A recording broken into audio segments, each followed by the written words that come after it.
Vamos a abrir un archivo nuevo. Vamos a hacer el clásico ejercicio, el clásico práctico que es, a ver, práctico. Vamos a poner elementos.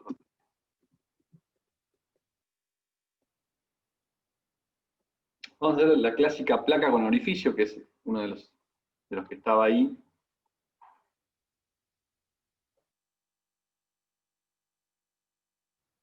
Bueno,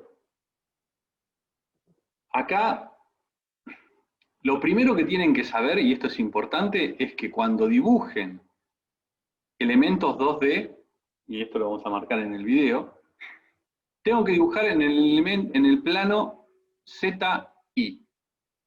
¿Vale? Puede pasar que yo traiga un dibujo importado desde, por ejemplo, de AutoCAD, a ver si tengo alguno. Creo que tengo el de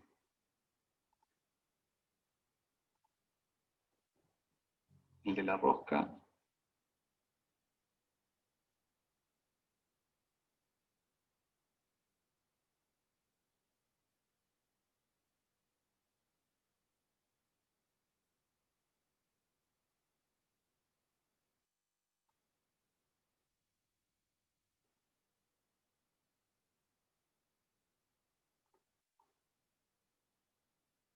Bueno,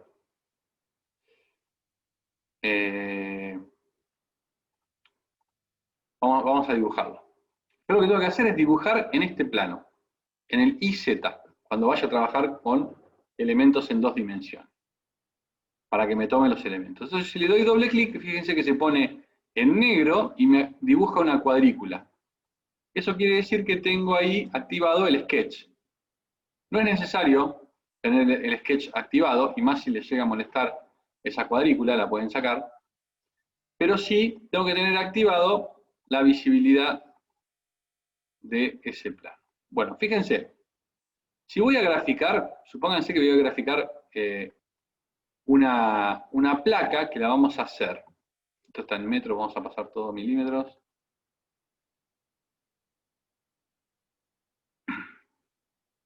Voy a hacer una placa con un orificio en el medio.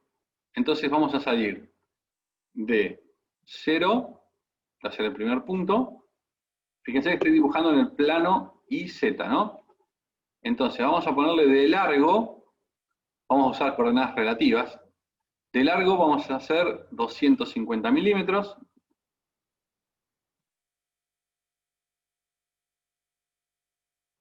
De alto vamos a darle unos 50 milímetros. Vuelvo para atrás 250 y cierro ahí. Fíjense, cuando pone el candadito va a terminar en el nodo. Entonces aprieto escape y ya desaparece la línea.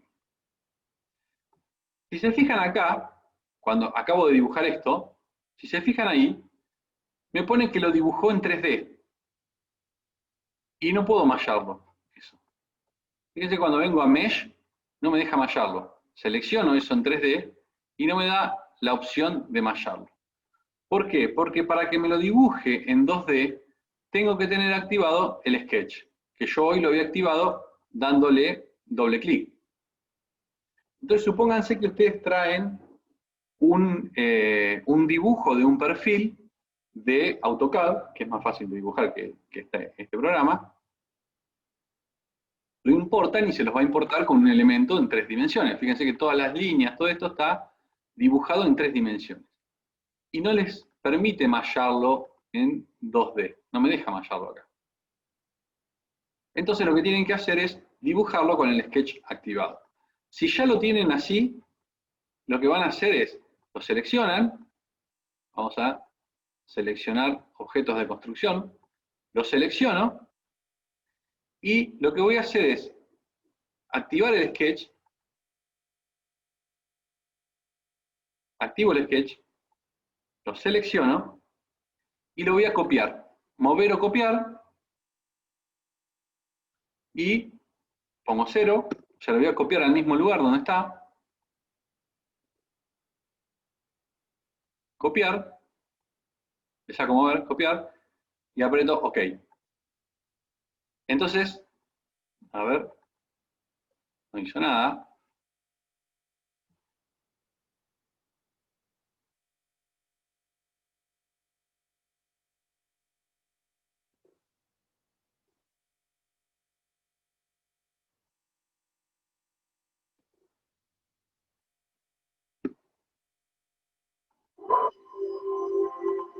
Bueno.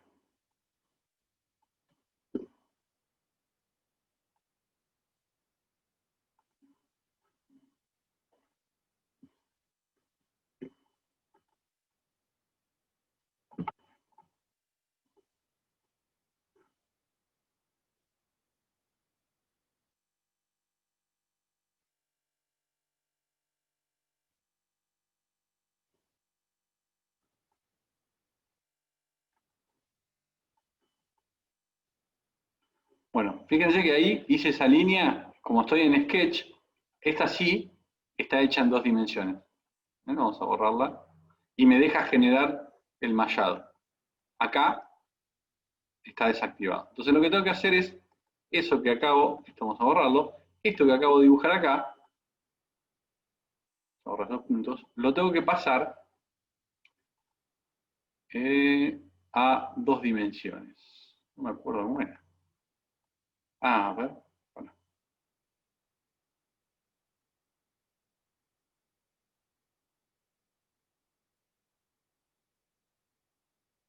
No.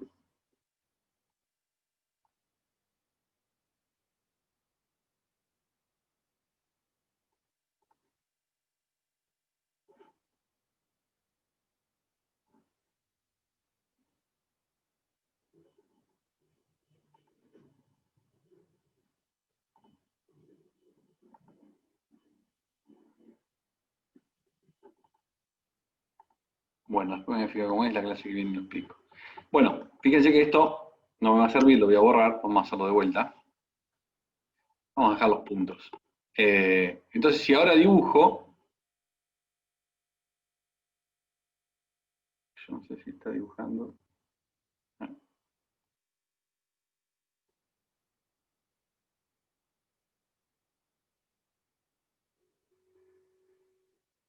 Bueno, fíjense que ahora, estoy viendo a ver si los puso bien.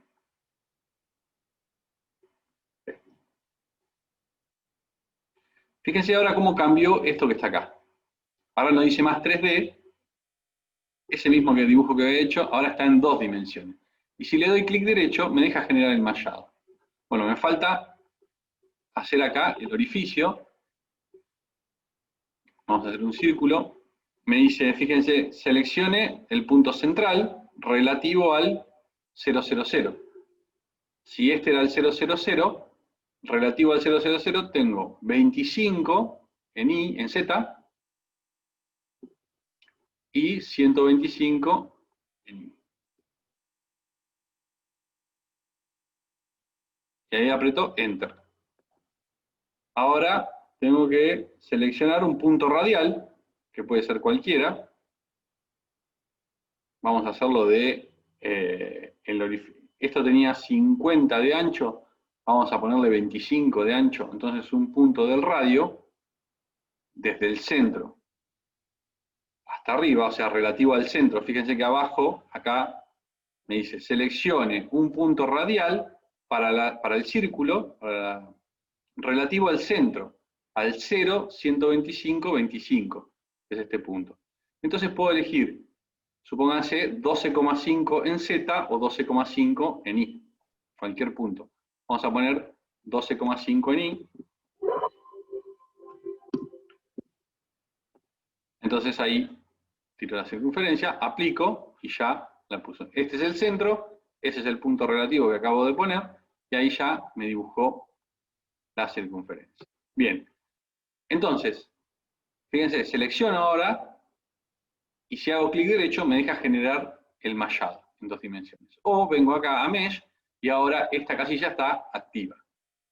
Entonces, vamos a activar, vamos a apretar ahí, vamos a elegir primero elementos triangulares, fíjense que puedo elegir cuadriláteros, mezclados o triangulares. Mezclados, elige como le parezca. Triangulares, obviamente, van a ser todos triangulares, y cuadriláteros va a poner la mayor cantidad posible de elementos cuadriláteros. Imaginen si ustedes tienen algo que termina en forma de cuña, algún elemento puede llegar a ser triangular. Entre todo el mallado que tienen, pueden ser que sean todos cuadriláteros, pero puede llegar a haber algún caso donde hay que resolverlo poniendo un triángulo. Entonces, si ponen este que está acá, cuadrilátero, puede que aparezca algún triángulo en el problema, van a ser mínimos, pero va a aparecer. Y si ponemos triangulares, ahí sí va a resolver todo con problemas triangulares, con elementos triangulares. Acá tenemos la densidad de la malla, vamos a dejar esa por defecto. Este ángulo es el ángulo que va a haber, por ejemplo, ese ángulo de 15 grados, es el ángulo, imagínense que acá van a mallar todo esto, ¿no? Entonces, en este elemento, que es un elemento que es circunferencial, me va a quedar rectificado por elementitos triangulares o cuadrangulares. Esos 15 grados es el ángulo máximo que puede haber entre un elemento, fíjense que acá hay dos rectas que me rectifican ese cuadrado, ¿las ven? ¿Se notan? El ángulo que hay entre esas dos rectas, ese ángulo alfa, ese tiene que ser menor que 15 grados. Entonces, cuando menor sea ese ángulo, más elementos me va a poner sobre la circunferencia. El radio geométrico es la relación que va a haber entre un elemento y el que está al lado. ¿Por qué? Porque los elementos pueden ir agrandándose o achicándose a medida que el mallado lo necesite. Entonces, y estos dos no tiene sentido. El factor de refinamiento es 1, quiere decir que no se van a ir refinando, no puse dónde ir refinando, y este no me acuerdo qué era, no es que no tiene sentido, no me acuerdo qué era, pero bueno. Aplicamos, y van a ver que ahora lo que va a hacer es todo un mallado de esta pieza. Bueno, fíjense, acá hizo todo mallado triangular, este es el mallado normal, y acá, fíjense que empieza a achicarse con un cierto patrón. No es que llegan todos los elementos grandes hasta acá. Esa es la relación 1:25 que les comentaba recién. El tamaño de este elemento y el que le sigue tienen una relación de 1.25. Y entre este y el que le sigue, también. Si yo cambio esa relación, va a cambiar esto. Cuando más cercano a 1 lo haga, más despacio va a ir, o sea, más va a tardar este gradiente, digamos, de reducción de los elementos. Cuando más alto sea ese número, más abrupto va a ser el cambio.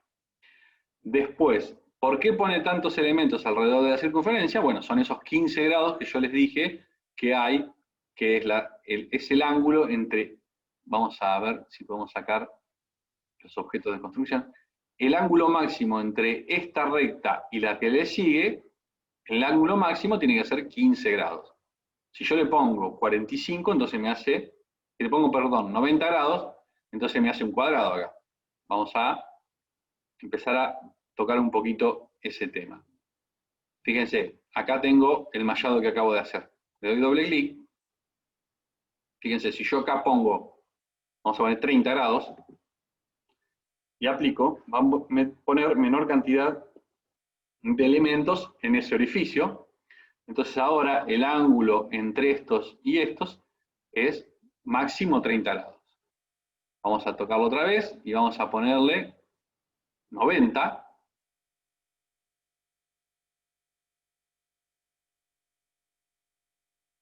Bueno, acá, fíjense, 90 grados sería un cuadrado.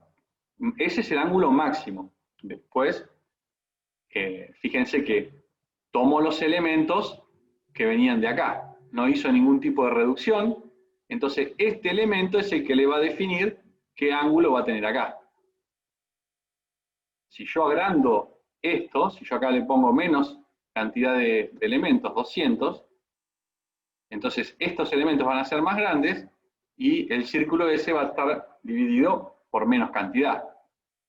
¿Se entiende cómo funciona? Cuando más elementos ponga acá, más chicos son los elementos, o sea, es la densidad de la malla. Este ángulo me va a definir, cuando tengo una parte curva, me va a decir cómo es la transición entre este y este. Acá tengo, fíjense, 1, 2, 3, 4, 5, 6, 7 elementos. Si yo pongo 60, ahí tendría 6. O sea que poniendo 60 acá no modifico nada. Fíjense que puse 60 y no modifiqué nada. Porque 60 son 6 lados y ahí tiene 7. Si yo pongo 45, 45 son 2, 8. Entonces ahí sí tiene que modificar esto. Fíjense, 1, 2, 3, 4, 5, 6, 7. Con 45 tendría que tener 8 lados. Aplico. Ahora sí, fíjense. Entre este y este hay 45, 45.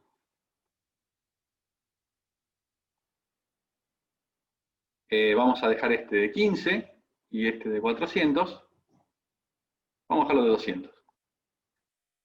Fíjense que ahora le puse los ángulos, los elementos más grandes, pero acá le dejé 15, y entonces hay una reducción gradual de los elementos. Esa reducción gradual la modifico con este que está acá. Cuando más cercano a 1 es, más suave es la transición. Fíjense, vamos a poner 1.1. Entonces, acá recién aparece la transición en este lugar. Cuando yo le baje ese valor va a aparecer más atrás.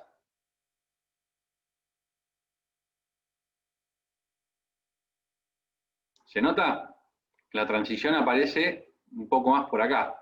Entonces, hay una transición, la relación entre este elemento y el que le sigue es 1,1, o sea que es muy pequeño lo que yo puedo ir. Entonces, lo que me gobierna el problema es los 15 grados acá. Y después de ahí me va a salir el tamaño del elemento y 1,1 voy agrandando, o sea, multiplico este elemento por 1,1 y va a ser el siguiente. Y así, así, así, hasta que llegue al elemento máximo. El elemento máximo está dado por este 200. Vamos a ponerle ahora 1,25, vamos a dejarlo como estaba.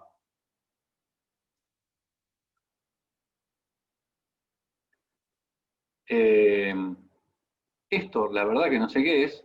Close factor, a ver, vamos a ponerle, si es 4, vamos a ponerle 2. ¿A qué hace?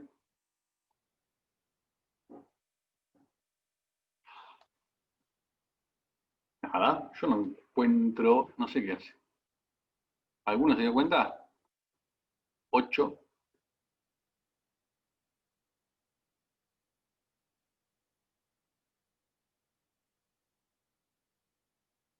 Bueno, quizás en este ejemplo no se nota. Vamos a dejarle 400 acá. Volvamos al valor normal.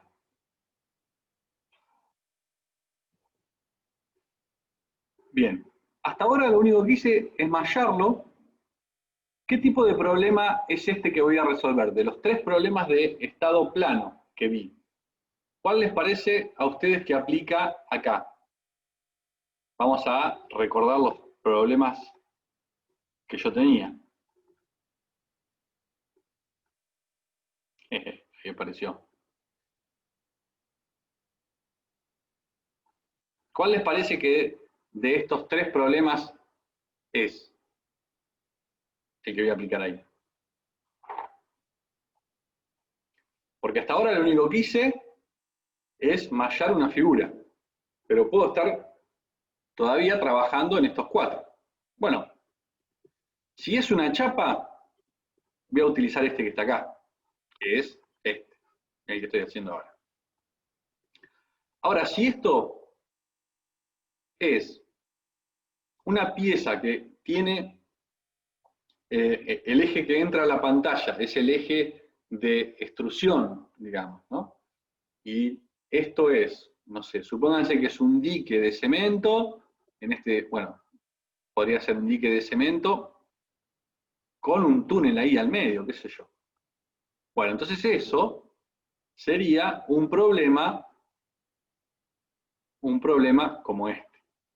Puede ser, qué sé yo, algún túnel hecho en este tipo de material que yo estoy analizando. Y puede ser también que esto tenga un eje de rotación, que sea el eje Z. Bueno, supónganse que si esto es una pieza, el eje Z está acá, ¿no? Si esto yo lo hago rotar, me va a dar que es un disco con un orificio toroidal en el medio, imposible de fabricar, bueno, con manufactura aditiva se puede hacer, pero supónganse que es un disco con un orificio toroidal toda la vuelta. Entonces, ¿eso de qué va? ¿Cómo voy a seleccionar cada uno de estos tres problemas de acá? Aprieto en Element Definition y fíjense que acá elijo esos tres problemas que vimos recién. O es problema plano de tensiones, que vamos a ver ahora, o es problema plano de deformaciones, o es un problema axial simétrico. En cada uno de estos tres me va a definir cada uno de estos tres problemas. Está en el mismo orden. Entonces supónganse que es problema plano de tensiones. Me va a preguntar cuál es el espesor de esa chapa. Vamos a ponerle 1 milímetro. Si el material es isotrópico, quiere decir que tiene las mismas propiedades en el eje, tanto en el eje vertical como en el horizontal, obvio que sí. Ese es un tipo de compatibilidad. No recuerdo, siempre lo estudio antes de explicarlo y hoy me olvidé. Es la compatibilidad que va a haber entre dos aristas de cada elemento. Puedo compatibilizar las funciones de forma entre dos elementos que están vecinos. ¿Cómo lo voy a compatibilizar? Si puede ser por desplazamiento o por esfuerzo. Entonces es uno, en force o not en force. En este caso no tiene sentido, vamos a usar los dos. Esto es orientación. Esto es en el caso de que utilice materiales ortótropos. Bueno, temperatura de referencia, el eje del material ortótropo, cuántos grados está. Por ejemplo, si yo tengo una fibra de vidrio que es ortótropa, porque la dirección de la fibra en un sentido tiene más rigidez que en el otro, entonces ahí elijo la rotación.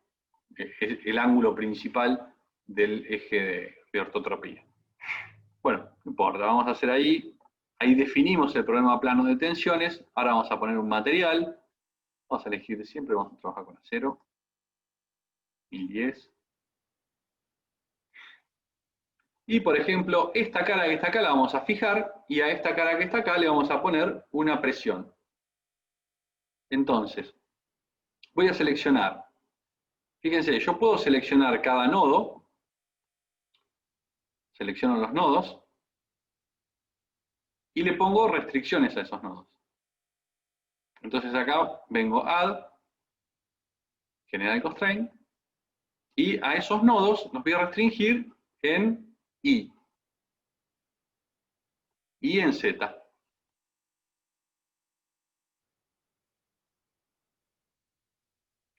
Entonces ahí hago esa restricción. ¿Qué pasa?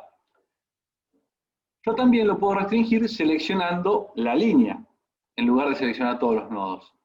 ¿Por qué? Porque supónganse que yo lo quisiera agarrar a esa pieza, estoy simulando que está agarrada sobre un perno en este orificio, y estoy tirando de allá, entonces tengo que seleccionar nodo por nodo. Bueno, no es tan difícil, pero hay veces que es más fácil seleccionar todo, es más difícil seleccionar todos los nodos. Entonces, vamos a deshacer esto que hice acá. Y supongamos que yo quiero seleccionar esta cara y poner ahí todos los bordes. Entonces, vengo a superficie y fíjense que ahí me selecciona esa superficie. Bueno, acá tengo todas las superficies. Tengo otra superficie acá, otra acá, otra acá. El círculo tiene otra superficie y después esta cara tiene otra superficie. Fíjense. Superficie de abajo, superficie de arriba. Perdón, la de atrás.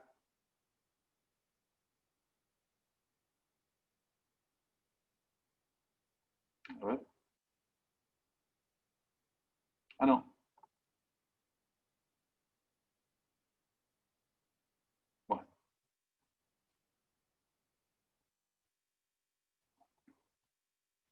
Esta, la de arriba, la del costado y el círculo. Entonces yo selecciono la superficie de esa que está ahí, selecciono esa superficie, hago clic derecho, voy a Add, y fíjense que tengo Surface General Constraint, o sea, puedo poner las restricciones a esa superficie. TI y TZ. ¿Qué hace? Bueno, en realidad pone las restricciones a los nodos, no se los pone a la superficie. ¿Tá? Entonces hace lo mismo, en lugar de seleccionar todos los nodos, esa superficie lo que hace es seleccionar. Supónganse que yo quisiera seleccionar todos los nodos del orificio. Selecciono la superficie, hago clic derecho y voy a Select Relate. Entonces me puede seleccionar dentro de esa selección que hice, si yo quisiera seleccionar todos los vértices, vengo acá y me selecciona todos los vértices. Vengo otra vez, vamos a superficie. Si ahora quiero seleccionar todas las líneas que están en el orificio, clic derecho y voy a líneas. Y ahí me selecciona todas las líneas, que no es lo mismo que superficie o línea. Fíjense, si yo selecciono la superficie esa y hago clic derecho, tengo pocas opciones. Si ahora selecciono todas las líneas y vuelvo a hacer clic derecho, me deja cambiarle el atributo. Una cosa es seleccionar la superficie y otra cosa es la línea, que es el elemento. Si yo ese elemento quiero cambiarlo a otro, entonces vengo acá y le puedo cambiar el atributo. Si lo selecciono como superficie, no puedo cambiarle porque estoy seleccionando una entidad que es una superficie, que es esto que está acá, no un elemento. Bien, bueno, ahí ya le puse las condiciones de borde acá, y acá le voy a poner una tensión. Selecciono la superficie, hago clic derecho, y voy a Add, y fíjense que me deja como superficie poner una presión. Esto está bueno porque si yo tuviese que poner una fuerza en cada nodo que simule una presión, tengo que decir, bueno, a ver, ¿cuánto mide este elemento? Mide, no sé, 5 milímetros. Por 1 milímetro que tiene de espesor que le puse hoy, y tengo tanta presión, la mitad va para este nodo, la mitad para otro. Entonces tengo que ir dividiendo las cargas de esa manera. No termino más. Entonces vengo, selecciono esa superficie, le doy clic derecho, voy a Add y le pongo una carga de superficie, una presión. Y digo, en el sentido I, le voy a meter una presión de, bueno, en realidad ahí lo hace normal a la cara. Vamos a ponerle 100 megapascales, que son newton por milímetro cuadrado. Lo vamos a poner en negativo porque como es presión, va hacia adentro. Yo quiero que vaya hacia afuera. Entonces lo que hace el programa, en realidad, acá le pone una P, si ustedes ven ahí, tiene una P de presión. En realidad lo que hace es poner una carga de presión distribuida hacia afuera, pero esa carga termina siendo una carga puntual en cada nodo. Está distribuyendo esa carga en cada nodo. Bien.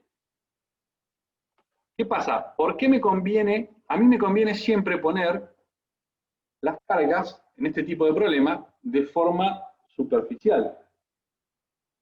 Porque ahora cuando veamos que yo después voy a cambiar los elementos por elementos cuadrangulares, para comparar los resultados, si yo le pongo las cargas puntuales o las condiciones de borde puntuales, cuando haga el mallado nuevamente, por ejemplo, si este nodo que estaba acá tenía la condición de borde y ese era el nodo 2, cuando haga el remallado para hacer más chico la malla o para pasarlo cuadrangular, el nodo 2 quizás vaya a parar acá. Entonces esa condición de borde que estaba atada al nodo 2 va a venir acá y va a estar quieto ese punto. Entonces tengo que tener cuidado con eso. Cuando trabajo con elementos 2D, aparte de ser más cómodo, siempre trabajen con superficies porque después las condiciones de borde se mantienen en la superficie, en las líneas del dibujo, y no identificada con el número del nodo. Bien, ahí puse la presión, vengo acá a análisis y vamos a correr. Este modelito va a tardar un poquito más. No tanto, ¿eh?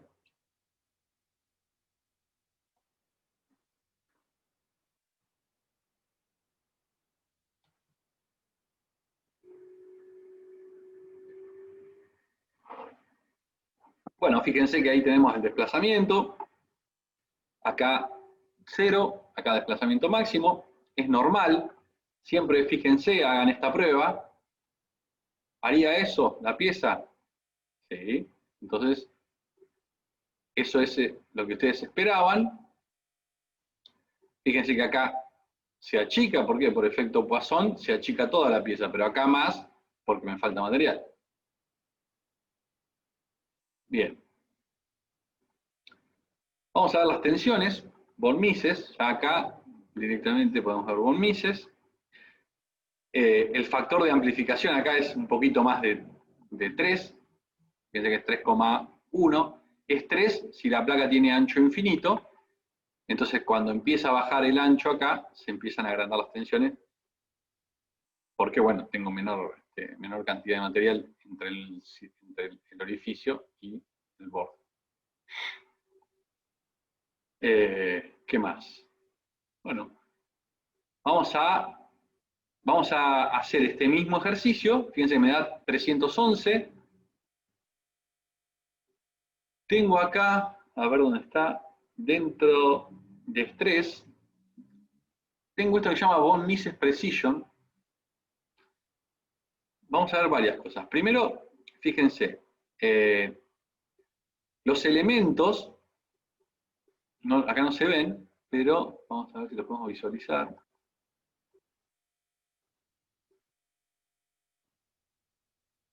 Los elementos son elementos planos. O sea, ¿se acuerdan las funciones? Aproximadamente eran funciones planas. Entonces, acá dentro de este elemento, cuando yo seleccione un nodo, aprieto acá y me va a decir, acá tiene usted 156 megapascales, acá 277, acá 311, pero fíjense que en este nodo convergen 1, 2, 3, 4, 5, 6 elementos. Entonces, en este nodo yo tendría que tener 6 tensiones, una proveniente de cada elemento. Lo que pasa es que acá estoy promediando. Si vengo acá a la primera pestaña que dice contorno, le saco el promedio y fíjense lo que me da. Cada elemento es un elemento 3D y las tensiones dentro de cada elemento son constantes, porque es un plano. Y cuando yo lo derive para hallar las tensiones, me va a dar un solo valor. Entonces, fíjense, yo me acerco acá, fíjense, me da 355, 359 y 211. Entonces, las tensiones, esas 3 tensiones son una de cada elemento. 221 debe venir de este elemento. Y después, 355 debe venir de acá y 359 de acá. Si yo me paro acá, fíjense, se repite 359.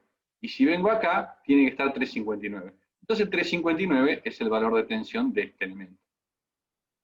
359.3, 359.3, 359.3. Siempre la de abajo es una tensión de ese elemento. Lo que pasa es que el programa lo que hace es hacer un promedio de tensiones y me queda más lindo, pero esto es mentira.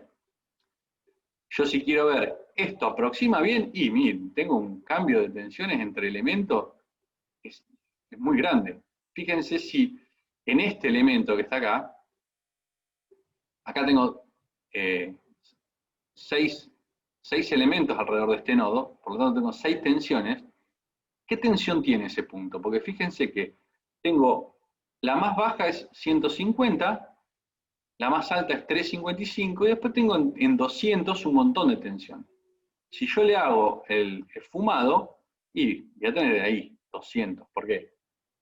Si sumo todas y hago el promedio, me da eso, 227. Pero yo, si quiero ver si mi aproximación fue buena, tengo que mirarlo de esta manera. Entonces, cada elemento adentro aproxima bien, pero la tensión de este elemento aporta en los 3 nodos. Vamos a ver que con elementos cuadrangulares, al tener una función adentro aproximante de 1 grado más, voy a tener una mejor aproximación. Bien, si vengo acá, vamos a dejarlo como estaba, si vengo acá,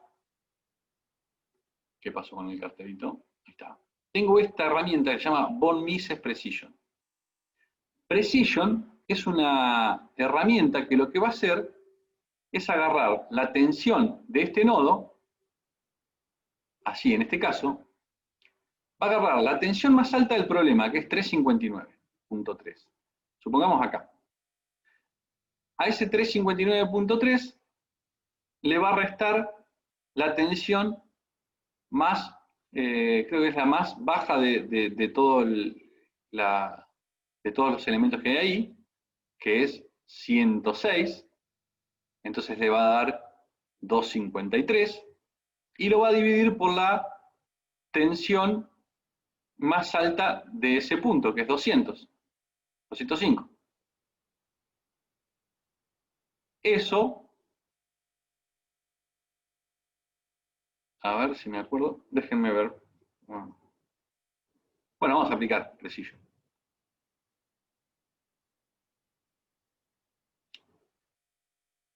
Está, a ver si lo tengo, vamos a ver. Creo que está al final de 3D, porque esto lo vemos en 3D, pero está bueno. Acá está. Von Mises Precision agarra la tensión local máxima, está, le resta la local mínima y la divide por la global máxima. Está bien. Vamos a volver a Von Mises. Esta es la global máxima, 359.3. Entonces vengo acá y me agarra la local máxima, que es 205. Le resta la local mínima, que es 106, quedan 100. Y lo divide por la local máxima, la global máxima, que es 359. O sea, 100 dividido 100 más o menos, dividido 359, esto por 0,5. Me da 0,139. Entonces, si yo me fijo en este nodo, Von Mises Precision me tiene que dar 0,139.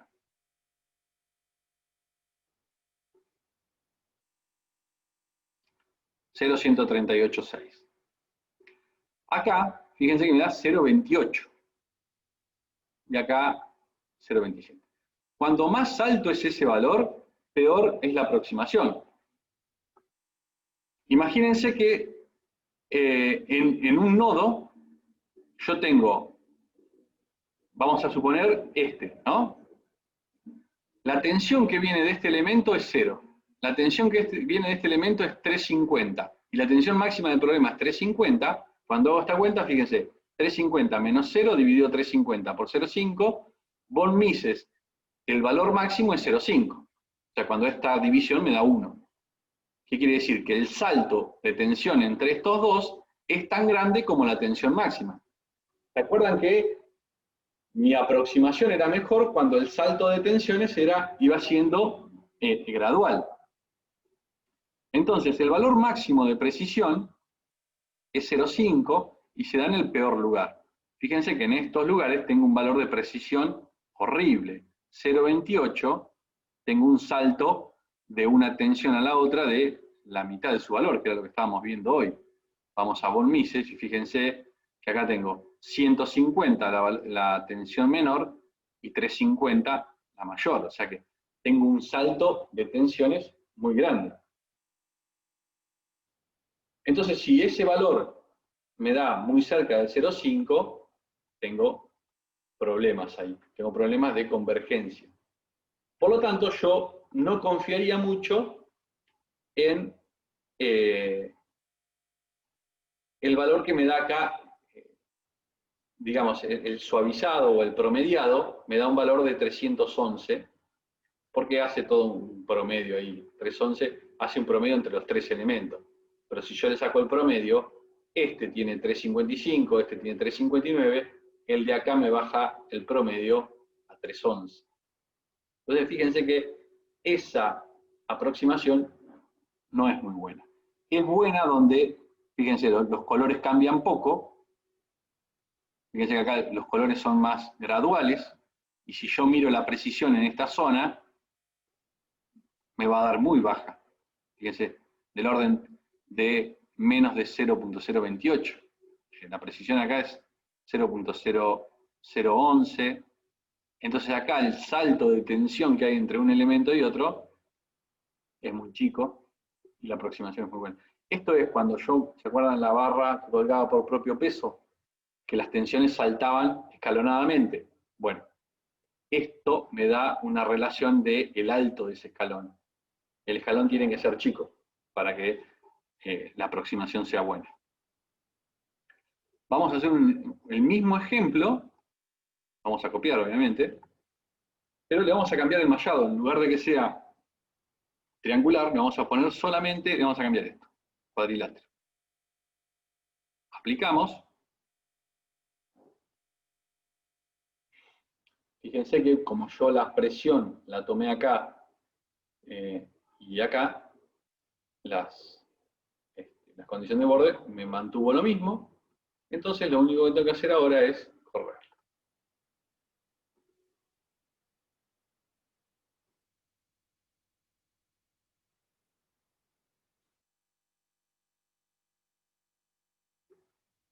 Va a tardar lo mismo porque tiene la misma cantidad de nodos. Lo que pasa es que ahora los elementos son, son cuadrangulares. La tensión ahora, fíjense, me da 3,99. Entonces, ¿en cuál confío? Si yo conozco la formulación, voy a confiar en este, porque en estos son cuadrangulares. Vamos a sacarle el esfumado ese, el promediado que le hace, y fíjense que hay un cambio de colores grande, pero no es tan burdo como el anterior. Vamos a ver la precisión. ¿Se acuerdan que no era la precisión máxima? O sea, el peor lugar era 0,28. Vamos a ver acá. 0,18. O sea que este problema está mejor aproximado por elementos cuadrangulares.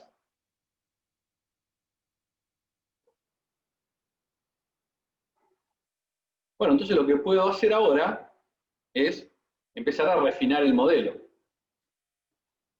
Entonces yo ahora sé que, bueno, fíjense que hay otra cosa que también tienen que ver, es que la tensión máxima, cuando lo promedio es 399 y cuando le saco el promedio me da 406. Ese salto es muy diferente al del primero, cuando tenía elementos triangulares, donde la tensión máxima era 359 sin promediar y promediada era 311. Me variaba más del 10% las tensiones. Pero no pasa lo mismo en este problema. Me varía, fíjense que me varía un 1%, un 2%.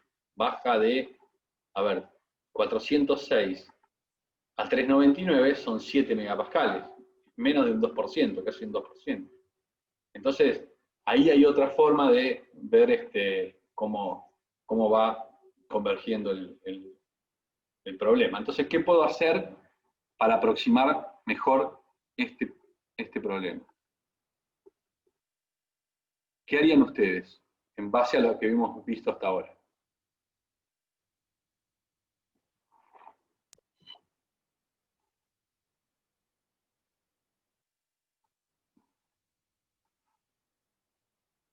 Nadie se anima a tirar una...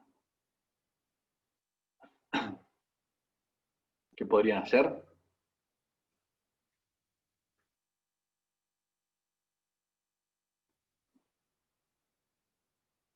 ¿Qué hacíamos cuando teníamos elementos, cuando teníamos la barra colgando por propio peso y queríamos aproximar mejor?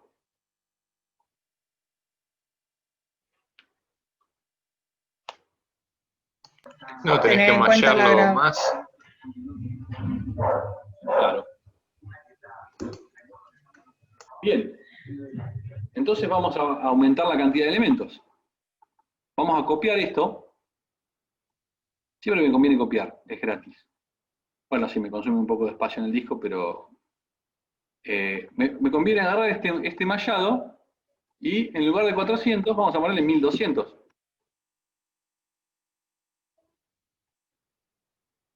Entonces, ahí está haciendo el mallado. Fíjense que ahora esto tiene mejor pinta. Ahora vamos a ver cuántos elementos puse acá. Pero bueno, ¿qué me convenía hacer a mí?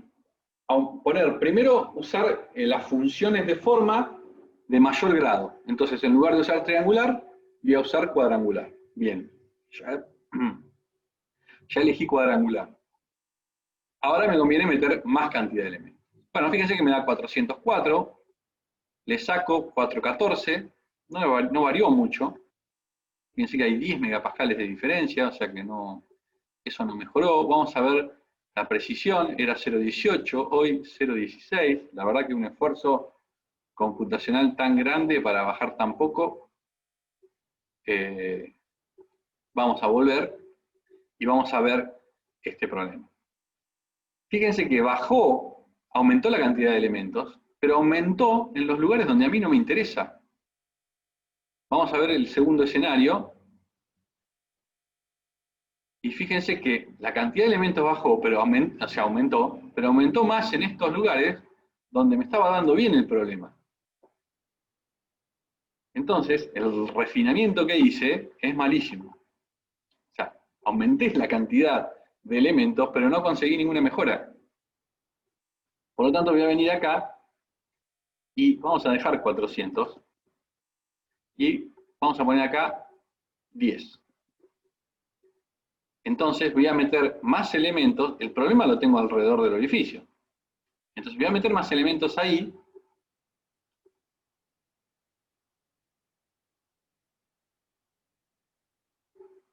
Donde me interesa.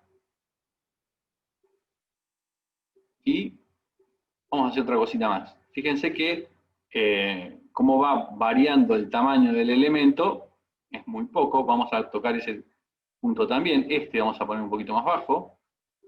Vamos a darle 1.1, a ver qué hace.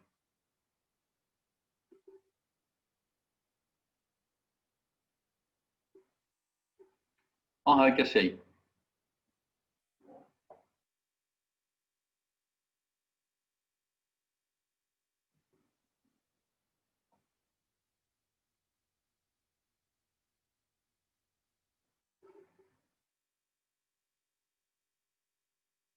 Bueno, fíjense que ahora con la misma cantidad de elementos, es más, con menos elementos que en el último ejemplo, bajé mucho más la precisión. O sea, lo que voy haciendo es ir direccionando el refinamiento. No lo dejo en cualquier lado.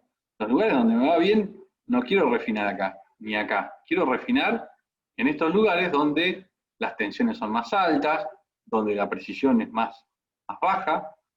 Bueno, el valor es alto, pero la aproximación es peor. Entonces me interesa a mí hacer el refinamiento acá. Bueno, nos hemos pasado un poquito de la duración del video, así que vamos a cortar acá y la clase que viene seguimos con elementos 2D. Ya vamos a poder hacer el práctico, cuando terminemos la clase que viene vamos a poder hacer el práctico 2. Santiago, ¿te puedo hacer una pregunta? Sí. Por ejemplo, si yo le pongo una restricción en uno de los vértices, lo Sí. puedo hacer y lo quiero hacer rotar. ¿Se puede analizar eso? Sí, tranquilamente. Si yo quiero hacer rotar esto, Sí. ¿qué es lo que querrías hacer, analizar? No, porque yo tengo que hacer un trabajo en otra materia y Sí, es una chapa sin ningún orificio y le quiero poner una restricción en uno de los vértices y lo quiero hacer rotar, digamos. Es como simular una plataforma, digamos. está bien. ¿Y la querés hacer rotar a alta velocidad? No. No, baja velocidad, a baja velocidad. Lo que no entiendo es, Se puede simular acá, digamos, haciendo estado plano, digamos, en 2D? no. Bueno, sí, lo podés simular, pero no sé, no sé qué tensiones querés sacar. Si me explicás un poquito más del problema, lo podemos. Porque, o sea, Eh, si rota libremente, no hay nada que le ejerza fuerza, tensión. claro, no, yo le estaría poniendo un vínculo, digamos, Sí, en uno de los vértices, ¿sí? Y sí. sobre ese vínculo hacerlo rotar, digamos. Claro, lo que pasa es que si ese vínculo permite la rotación libre, no te Sí. ejerce ningún esfuerzo. Ah, Ahora, bien. ¿vos lo querés hacer rotar con qué? ¿Con un cilindro hidráulico? No, es como un brazo, digamos. Es un brazo con un cilindro neumático, ¿sí? Sí, Que me mueve ese brazo y me lo hace rotar, digamos. Me hace rotar esa plataforma. y eso se mueve libre. Ah, está bien, está bien. Sí, lo que pasa es que, ponele, vos restringís, eso lo tendrías que hacer en 3D. Ah, en 3D. Ah, bien, bien, bien. Sí. No, yo por eso te preguntaba si se puede hacer en 2D y simularlo acá, digamos. Sí, lo que pasa es que vos, ahí, el esfuerzo que vos, o sea, el cilindro lo que hace es mover la plataforma sobre un punto de giro y digamos que mucha fuerza no hace ese cilindro. O sea, o salvo eh, que lo mueva a alta velocidad y eso tenga una carga arriba y quieras hacer algún análisis dinámico. Está, está bien. Pero bueno, mira, lo que podemos hacer es, si tenés alguna memoria de ese problema, mándamelo, yo lo miro y vemos cómo lo analizamos. Mándamelo por mail Dale, dale, te lo y mando. por ahí podemos agarrar alguna clase o podemos agarrar la clase de elementos 3D y utilizar eso como ejercicio o eh, planteárselo para que ustedes lo analicen. Listo, gracias. De nada. Bueno, les dejo para la clase que viene a ver cómo puedo hacer para bajar la cantidad de elementos de este problema sin bajar la precisión. ¿Qué le harían a ustedes a este problema para bajar la cantidad de elementos o el esfuerzo computacional, pero sin perder la precisión del cálculo?